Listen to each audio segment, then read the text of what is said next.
নমস্কার, আপনাদের হচ্ছে নিউজ লাইন। এনকাউন্টারে নিহত সাজ্জাক আলমকে আগ্নেয়াস্ত্র জোগাড় করে দিয়েছিল আব্দুল হোসেন এবং শেখ হজরত। করণদিঘি থানার বারহাস এলাকা থেকে আব্দুল হোসেনকে গ্রেপ্তার করেছে পুলিশ। সাজ্জাক আলমকে আশ্রয় দিয়েছিল এই আবুল হোসেন। পুলিশ ধৃতকে ইসলামপুর মহকুমা আদালতে তোলে 10 দিনের পুলিশ হেফাজতের নির্দেশ দেন আদালত। এই গোয়ালপুকুর পিএস কেস কানেকশানে আজকে আবুল হোসেন ওরফে আবালকে ফরওয়ার্ড করা হয়েছে এবং আয়ও তার 14 ডেজ পিসি পেয়ার করেছিল। লানেট কোর্ট উভয় পক্ষের বক্তব্য শুনে সেটা 10 ডেজ পিসি পেয়ার অ্যালাউ করেছে। ডিউরিং ইনভেস্টিগেশনে এর ইনভলভমেন্ট পাওয়া যাচ্ছে, তাই একে অ্যারেস্ট করা হয়েছে।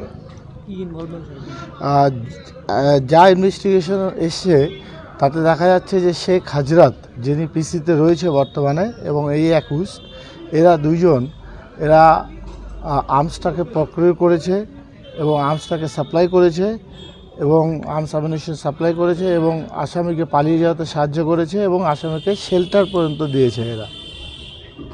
যে আসামিকে এনকাউন্টারে আর কি মারা হয়েছে, হ্যাঁ, সাজ্জাক আলমকে।